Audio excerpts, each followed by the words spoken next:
అందరికీ నా నమస్కారాలండి. డిగ్రీ సెకండ్ సెమిస్టర్ ఎవరైతే చదువుతున్నారో a course in reading and writing skills, ఇందులో మొదటి యూనిట్ గనక మనం గమనించినట్లయితే యులిసిస్ అనే పాఠ్యాంశం, ఇది పోయం అనేది ఉంది. ఆల్ఫ్రెడ్ లార్డ్ టెన్నిసన్ రాసినటువంటి యులిసిస్, ఈ పోయం సంబంధించి మనం ఆల్రెడీ కూడా డిస్కస్ చేయడం జరిగింది. టోటల్ పోయం డిస్కస్ చేసాం, నోట్స్ అండ్ సమ్మరీ అనేది డిస్కస్ చేసాం, టోటల్ సిలబస్ని చూసాం. అలానే గ్రామర్ ప్రతిదీ కూడా మనం ఆల్రెడీ మొత్తం డిస్కస్ చేయడం అనేది జరిగింది. మొత్తం ఏవైతే ఉన్నాయో టోటల్ పాఠ్యాంశాలన్నీ, గ్రామర్ టాపిక్స్ అన్నీ, అలానే మోడల్ పేపర్స్ అనేవి చివరిలో ఈ ప్లేలిస్ట్లో ఉన్నాయి. డిస్క్రిప్షన్లో మీకు ఈ లింక్ అనేది అవైలబుల్గా ఉంటుంది. దాని ద్వారా మీరు ఏంటంటే టోటల్ మొత్తం అన్ని అంశాలన్నీ కూడా టాపిక్స్ పొందవచ్చు. లేదా సింపుల్గా మీరు లింక్ అని కనుక కామెంట్ సెక్షన్లో అడిగినట్లయితే నేను ప్లేలిస్ట్ లింక్ అనేది మీకు ప్రొవైడ్ చేస్తాను. ఇప్పుడు యులిసిస్కి సంబంధించి ఆల్ఫ్రెడ్ లార్డ్ టెన్నిసన్ ఏదైతే రాశాడో పోయం, దాంట్లో టెక్స్చువల్ క్వశ్చన్ అండ్ ఆన్సర్స్ అనేవి మన టెక్స్ట్ బుక్లో ఇవ్వబడ్డాయి. కాంప్రహెన్షన్ క్వశ్చన్స్ అనే పేరుతో వాటిని ఈ వీడియోలో డిస్కస్ చేద్దాం. Why is Ulysses unhappy with the lifestyle of his subjects? Ulysses ఇతగా రాజ్యానికి రాజు. ఇతనికి చాలామంది సేవకులు లేదా రాజ్యంలో ప్రజలు ఉన్నారు. యాక్చువల్గా యులిసిస్కి ఒక చోట కూర్చోవడం అంటే అస్సలు ఇష్టం ఉండదు. ఏదైనా సరే జీవితంలో ఏదో ఒక పని చేస్తూ ఉండాలి. ఒక చోట ఉండడానికి ఏమాత్రం ఇష్టపడ్డు. పని చేయడం అంటే సాదాసీదా పనులు కాదు, అండ్ చేసేవన్నీ కూడా అద్భుతమైన పనులు చేయాలా. అసలు మనిషి బతికున్నందుకు గొప్ప పనులు చేయాలా. ఎట్లా అంటే అడ్వెంచర్, సాహసాలు అనేవి చేయాలి. ఎట్లాంటి సాహసాలు చేశాడంటే దేవుళ్ళతో సమానంగా పోరాడాడు ఇతను. అంటే దేవుళ్ళ పక్కనే ఈ యొక్క ట్రాయ్ ఏదైతే యుద్ధం ఉందో, మన ఏదైతే రామాయణం బేస్ అయ్యిందో, శ్రీరాముల వారు అండ్ ఉంది కదా మొత్తం యుద్ధం అనేది, అట్లాంటి యుద్ధం ఉంటుంది. ట్రాయ్లో కూడా సేమ్ అట్లానే ఉంటుంది.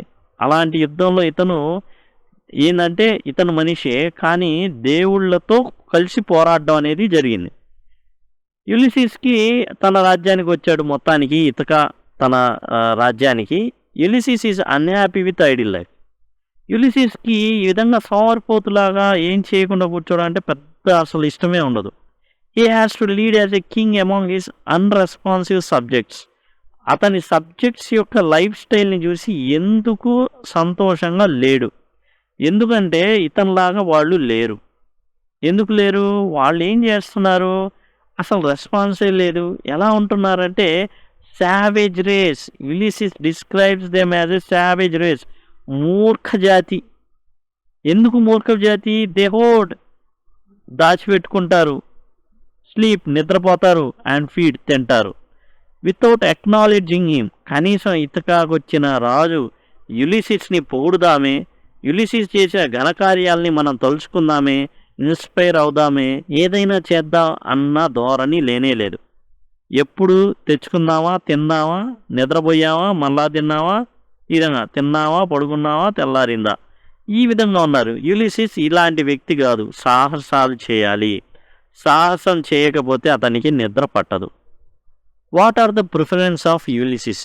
యులిసిస్ యొక్క ప్రిఫరెన్సెస్ ఏంటి అంటే నెంబర్ 1 ప్రిఫరెన్స్, 2, 3, 4 లిస్ట్లో ఉండేవి. ఆ ప్రిఫరెన్స్లు ఏంటి?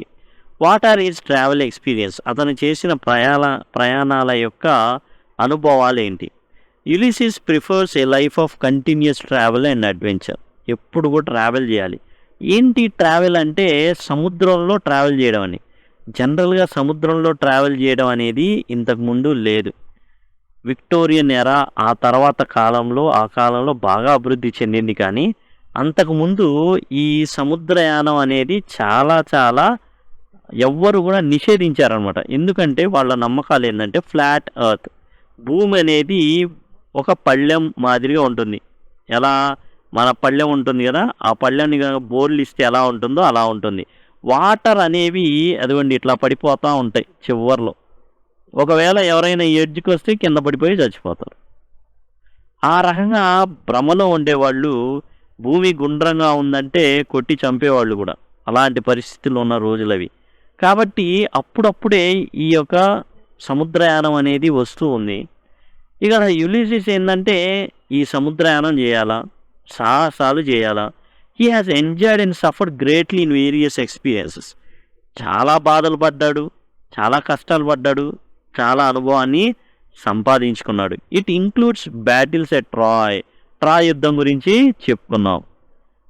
Encounters with different cultures and governments. ఇతను రకరకాల జాతుల మనుషుల్ని చూశాడు, రకరకాల ప్రభుత్వాల్ని చూడడం అయితే యులిసిస్ చూడడం జరిగింది తన జీవిత కాలంలో.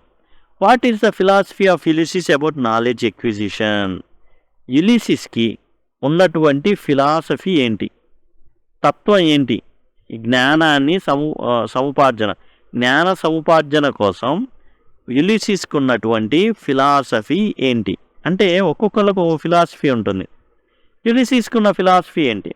Ulysses believes in pursuit of knowledge as a life long journey. Ulysses ప్రకారం ఏంటంటే జ్ఞాన అన్వేషణ అనేది జీవితకాలం మొత్తం సాగేది. మనకు కూడా ఓ ఫిలాసఫీ ఉంటుంది, ఉద్యోగం రావాలా, వచ్చిన తర్వాత మనం బాగా రిచ్ ఓ ఇల్లు కొనాలా, ఇట్లా ఒక ఫిలాసఫీ ఉంటుంది, కూర్చొని తినాలా, ఇలాంటి ఫిలాసఫీ ఉంటుంది. యులిసిస్కి ఉన్న ఫిలాసఫీ ఏంటంటే జ్ఞానం అనేది చిట్ట చివరి రోజు వరకు కూడా సంపాదిస్తూనే ఉండాలి. He express disdain for a stagnant existence. తన రాజ్యంలోని ప్రజలు బావిలో కప్పల్లాగా ఉండడం తనకి ఇష్టం లేదు, అసహించుకుంటాడే. ఏం స్టాగ్నెంట్ అంటే ఒకే చోట పడి ఉండడాన్ని అస్సలు ఒప్పుకోడు. ఈ decides to follow knowledge like A sinking star. Sinking star అంటే జనరల్గా ఆ రోజు మనం చెప్పుకున్నాం కదా, ఎలా ఉంటుంది, ఇలా ఉంటుంది, ఫ్లాట్ ఎర్త్ అనమాట. నక్షత్రాలన్నీ ఇలా వెళ్ళిపోతూ ఉంటాయి, పడిపోతూ ఉంటాయి. సింకింగ్ స్టార్ సింకింగ్ స్టార్ అంటే ఏం లేదండి, sinking star is nothing but Ulysses here. అంటే మునిగిపోయేటటువంటి నక్షత్రం ఎవరంటే యులిసిస్. అయినప్పటికీ కూడా మునిగిపోతుందని తెలుసు నక్షత్రానికి, అయినా మండడం ఆగదు, వెలుతురు ఇవ్వడం ఆగదు, ప్రకాశవంతంగా ఉండడం ఆగదు. అలానే యులిసిస్ కూడా చనిపోతాడు తెలుసు, అయినా జ్ఞాన సముపార్జన ఆపకూడదు. Beyond the limits of human thought. మనిషి ఆలోచనకు మించి ఆయన జ్ఞానాన్ని సంపాదించాలనుకుంటున్నాడు. Compare and contrast Ulysses with Telemachus. Ulysses యొక్క కుమారుడు టెలిమాకస్. ఇతనితో పోల్చమంటున్నాడు యులిసిస్ వర్సెస్ టెలిమాకస్. వాళ్ళ స్వభావాలు ఏంటి? యాక్చువల్గా యులిసిస్కి ఏంటంటే ఇలా యుద్ధాల్లో పాల్గొనడం, అడ్వెంచరస్గా జీవించడం, అపాయం ఎక్కడైనా ఉందంటే ఇష్టంగా అక్కడికి వెళ్ళి దాన్ని అంతేందో చూడడం యులిసిస్ యొక్క లక్షణం. అయితే ఈ యులిసిస్ ఏం చేశాడంటే ఇతకాల్లో తన భార్యని విడిచిపెట్టాడు. తాను వెళ్ళేటప్పుడు టెలిమాకస్ ఒక చిన్న కుర్రోడు. అయితే ట్రాయ్ యుద్ధం జరుగుతుంది, చానాళ్ళు జరుగుతుంది, అనేక యుద్ధాల్లో దేవతలతో పాటు పోరాడడం అనేది యులిసిస్ చేశాడు. ఇప్పుడు టెలిమాకస్ తన తల్లి ఏంటంటే యులిసిస్ యొక్క భార్య టెలిమాకస్ని పెంచింది. Ulysses contrast with Telemachus. యులిసిస్కి తండ్రి కొడుకులకి చాలా వైరుధ్యం ఉంది. Who is described as blameless, centred in common duties. ఇప్పుడు టెలిమాకస్ని కనుక పోల్చారనుకోండి యులిసిస్తో, టెలిమాకస్ నిర్దోషి, ఎలాంటి రక్తపాతం చేయనివాడు, హింస అంటే తెలియనివాడు. అలానే రోజువారీ ఏవైతే సాధారణమైన పనులు ఉంటాయో అవి తన ప్రజల చేత జాగ్రత్తగా చేయించుకునేటటువంటి సామర్థ్యం కలిగిన వాడు తన కొడుకు. He focuses on softening the rugged people through prudence. చాలా జ్ఞానంతో తన ప్రజల్ని నడిపించగలిగినటువంటి వ్యక్తి Telemachus. While Ulysses seeks constant exploration. కానీ యులిసిస్ అలా కాదు, తన వెంట రావాలి, తనతో పాటు అడ్వెంచరస్గా జీవించాలి, ఎక్స్ప్లోరేషన్ వేట సాగించాల. ఎక్స్ప్లోర్ అంటే అంతా వెతకడం అన్నమాట, అన్వేషణ. Telemachus works steadily on domestic responsibilities. అంటే తండ్రి ఏమో ఎక్కడెక్కడో బయట తిరగాలి అని అనుకుంటే టెలిమాకస్ కొడుకు మాత్రం తాను ఉంటున్న రాజ్యాన్ని సుభిక్షంగా చేయాలి, ప్రజల్ని ఒక మార్గంలోకి నడిపించుకోవాలి అనేటటువంటి వ్యక్తిత్వం కలిగిన వాడు Telemachus. What are the limitations of old age as compared to middle age? ఇప్పుడు ఇందులో ఓల్డ్ ఏజ్ అనేది, మిడిల్ ఏజ్ అనేది పేర్కొనడం జరిగింది. ఏంటి లిమిటేషన్స్? ఓల్డ్ ఏజ్కి ఉన్న లిమిటేషన్స్ ఏంటి, మిడిల్ ఏజ్కి ఉండేటటువంటి లిమిటేషన్స్ ఏంటి? Ulysses acknowledge the limitations of old age. Old ఏజ్లో ఎక్కడ కదలలేరు, అది ఎవరైనా సరే ఒప్పుకోవాల్సిందే, అదే ఒప్పుకుంటున్నాడు Ulysses. He emphasise the honour and toil it brings. అయితే తానేం కోరుకుంటున్నాడు, ఓల్డ్ ఏజ్‌లోకి వచ్చాడు గానీ, శరీరం చక్కగానే పనిచేస్తుంది. గౌరవం గావాలి. అయితే దాని నుంచి కొంత శ్రమ అనేది వస్తుంది. ఊరకే రాదు గౌరవం అంటే. ఇప్పుడు దేవతలతో పాటు పోరాడాడు యులిసిస్ అంటే ఒక గౌరవం అతనికి. Yet he expresses hope for a work of noble note before death. అయినా ఇన్ని పనులు చేశాడు. ట్రాయ్ యుద్ధంలో పాల్గొన్నాడు, సముద్రాన్వేషణలు చేశాడు, ఎన్నో యుద్ధాల్లో పాల్గొన్నాడు, దేవతల తరపున పోరాడాడు. అయినప్పటికీ చనిపోయే ముందు గొప్పగా చేయాల. చరిత్రలో ఒక పేజీ అంటూ తనకుండాలా అనేసి యులిసిస్ యొక్క భావన. He recognise the strength in a tempered will to strive and seek despite the weakening effects of the time. ఇక్కడ ఆ సమయం ఏం చేస్తుంది, వీళ్ళని బలహీనులుగా చేస్తుంది. ఎవరైతే యులిసిస్ అండ్ టీం ఉన్నారో వీళ్ళందరినీ బలహీనం చేసేసింది సమయం అనేది. అయినా పోరాడండి, వెతకండి, గెలవండి. ఇది యులిసిస్ చెప్పేదన్నమాట. మేము ముసలోళ్ళు అవుతున్నారనో ఇంకోటో అలా వద్దు. ముసలితనం కదలలేదు, కానీ మనం కదలగలుగుతున్నాం, బలహీనలు అయ్యాం కాదంట్లా. కానీ ఏం చేయాలి, పోరాడాలి, చివరి వరకు పోరాడాలి. అండ్ మనం బ్రతికున్నామంటే చరిత్రలో మనకు ఒక పేజీ ఉండే వరకు పోరాడాల్సిందే. 6వ ప్రశ్న కొందాం. How does Ulysses inspire his friends and fellows. అప్పుడు పిలుస్తాడనమాట యులిసిస్, అరే ఇంకా మనం ఓల్డ్ ఏజ్ బలహీనతలు ఉంటే ఉండొచ్చు, కానీ మీరు లేవండి, మనం మరలా ఇక్కడ సోమరిపోతుల్లాగా మనం కూర్చోలేము, మనం ఉన్నది ఇట్లా కూర్చోడానికి కాదు, పదండి ముందుకు, పదండి తోసుకొని ఇన్స్పైర్ చేస్తాడనమాట యులిసిస్ వాళ్ళ ఫ్రెండ్స్ని. వాళ్ళు కూడా బాగా ఓల్డ్ ఏజ్లోకి వచ్చేస్తారు, ఎన్నో యుద్ధాలు యులిసిస్తో కలిసి వాళ్ళు పోరాడతారు. Ulysses inspires his friends and fellow mariners by urging them not to yield to the limitations of old age. వృద్ధాప్యంలో వచ్చేటటువంటి ఏవైతే లిమిటేషన్స్ ఉన్నాయో వాటికి తలొగ్గొద్దు అంటాడు. ఒప్పుకోవద్దు అసలు మీరు ఓల్డ్ అంటే.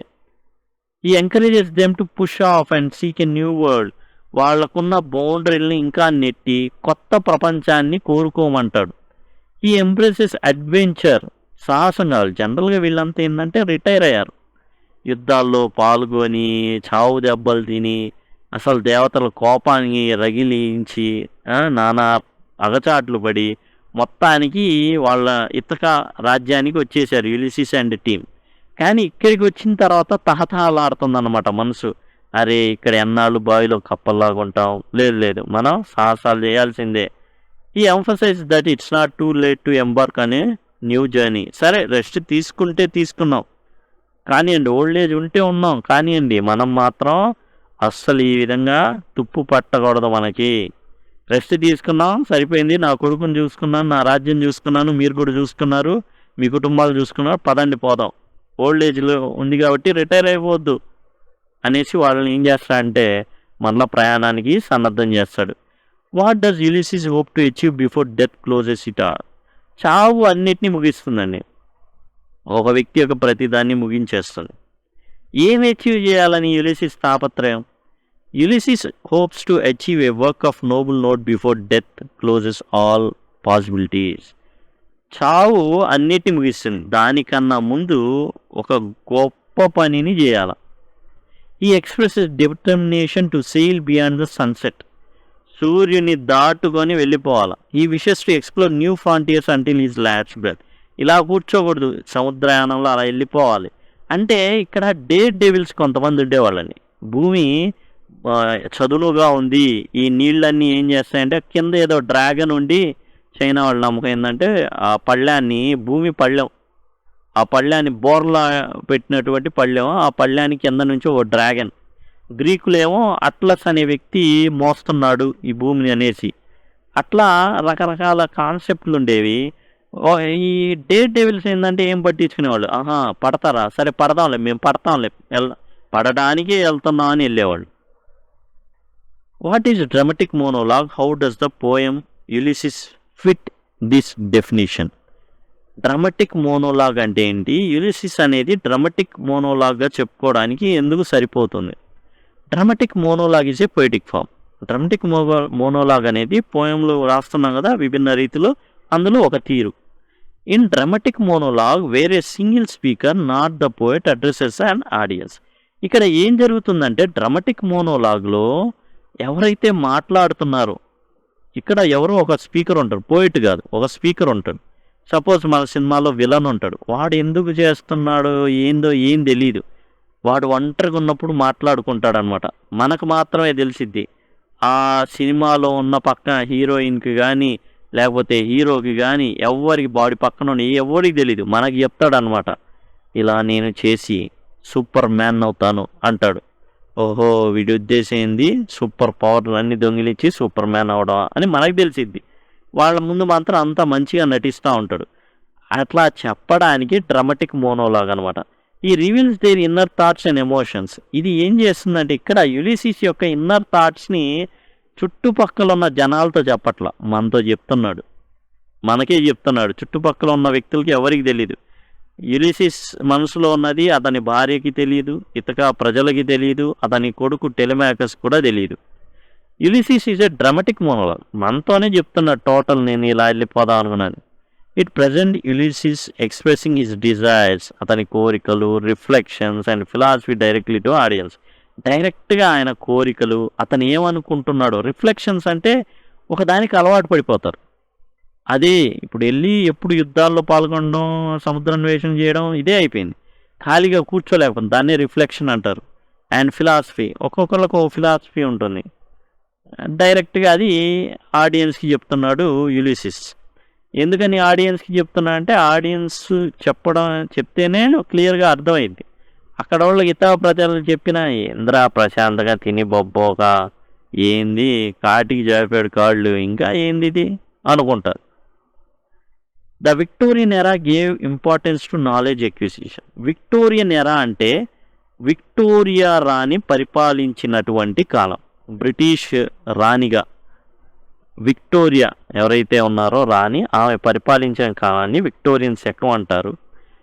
చాలా ఎలిజబెత్ మహారాణి తర్వాత విక్టోరియా రాణి ఎవరైతే ఉన్నారో ఎక్సలెంట్ పీరియడ్ అనమాట. ఈ పీరియడ్లో శాస్త్ర సాంకేతిక విజ్ఞానాలు అనేవి భయంకరంగా, ఒక ఇమాజినేషన్ లెవెల్ అనేది చాలా పెద్దది. ఆలోచించడం మనిషి మొదలుపెట్టాడు. ఇంతకుముందు ఏంటంటే రాజులు ఉండి వీళ్ళు ఏదైనా కొత్త చేయాలంటే రాజు యొక్క పర్మిషన్ అండ్ రాజు యొక్క ప్రోత్సాహం ఉండాలి. అలాంటిది ఇప్పుడు ఏంటంటే ప్రతిదీ ప్రైవేట్గా చేసేటటువంటి జ్ఞానం అనేది పెరిగింది Victorian ఎరాలో.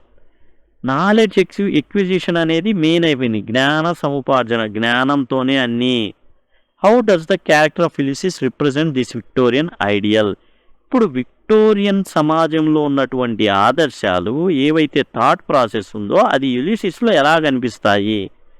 The character of Ulysses represents Victorian ideal of knowledge acquisition. అది విక్టోరియా శకం ఏదైతే ఉందో, విక్టోరియా రాణి పరిపాలన కాలంలో ప్రజలు ఎలా అయితే ఉన్నారో అది యులిసిస్లో కనబడుతుంది. అంటే యులిసిస్ ఇక్కడ విక్టోరియా రాణి కాలంలో ఉన్న ఇంగ్లాండ్ ప్రజలు, వాళ్ళు ఏం చేయాలనుకుంటున్నారు? ఇంట్లో ఇంగ్లాండ్లో కూర్చోవాలని లేదు, మొత్తం తిరిగేయాలనుకుంటున్నారు. అలా తిరిగే భారతదేశానికి వచ్చారు. అన్నీ రవి అస్తమించని బ్రిటిష్ సామ్రాజ్యాన్ని నెలకొల్పారు. It embodies a relentless pursuit of experience and wisdom. అది ఏంటంటే రిలెంట్లెస్ పర్సూట్ అంటే ఏ విధంగా విశ్రాంతి అంటూ తీసుకున్నటువంటి వేట, అలా దానికి విశ్రాంతి ఉండదు. ఎక్స్పీరియన్స్, విజ్డమ్ అలా తినుకుంటా ముందుకు వెళ్తారనమాట. అనుభవాలు వాళ్ళకి కావాలి, జ్ఞానం కావాలి, జ్ఞాన సముపార్జన కావాలి. దానికోసం ఏమాత్రం ఆగరనమాట. ఈజ్ డిజైర్ టు ఎక్స్ప్లోర్, అన్వేషించాలా, నేర్చుకోవాలా, learn and strive aligns with the Victorian emphasis on progress and intellectual advancement during that ఎరా. ఇది యులిసిస్ యొక్క తపన, అన్వేషించడం, నేర్చుకోవడం, స్ట్రైవ్ అంటే పోరాడడం. ఇవి ఎలా మ్యాచ్ అవుతున్నాయంటే ఆయా సమయంలో, విక్టోరియా రాణి సమయంలో ఇంగ్లాండ్ ప్రజల్లో ఉన్నటువంటి ఇంటెలెక్చువల్ అడ్వాన్స్మెంట్తో పోల్చారనమాట. అంటే ఎట్లా అయినా సరే ఎక్స్ప్లోర్ చేయాలా, అన్వేషించాలా, తెలుసుకోవాలా. ఇవన్నీ కూడా ఆ కాలం నాటి ప్రజలు ఏ విధమైతే ఫీల్ అయ్యారో దాని అంతటినీ టెన్నిసన్ ఏం చేశాడంటే చాలా తెలివిగా యులిసిస్ ద్వారా చెప్పించాడనమాట. ఖాళీగా కూర్చోవడం కాదు అనేసి. ఇదండి, మిగతా పాఠ్యాంశాలన్నీ కూడా కంప్లీట్ చేయబడినాయి. జస్ట్ మీరు డిస్క్రిప్షన్ వీడియో టైటిల్ ఉంటుంది, దాన్ని క్లిక్ చేస్తే డిస్క్రిప్షన్ ఓపెన్ అవుతుంది. అక్కడ నుంచి మీరు పూర్తి సిలబస్ని పొందొచ్చు. లేదా మీకు మొబైల్లో కనుక చూస్తుంటే ఐ కార్డ్స్ వచ్చి ఉంటాయి, ఇట్లా ఈ విధంగా ఇక్కడ ఈ ప్రాంతం నుంచి ఇట్లా వచ్చి ఉంటాయి. దాని ద్వారా అలానే ఎండ్ స్క్రీన్స్ ఇంకో 5 సెకండ్లు మీరు ఆగినట్లయితే ఎండ్ స్క్రీన్స్ వస్తాయి, అక్కడి నుంచి కూడా మీరు యాక్సెస్ చేయొచ్చు. లేదా సింపుల్గా లింక్ అని కనుక కామెంట్ సెక్షన్లో అడిగినట్లయితే రిప్లైగా నేను ప్లేలిస్ట్ లింక్స్ని మీకు ప్రొవైడ్ చేస్తాను. Thanks a lot.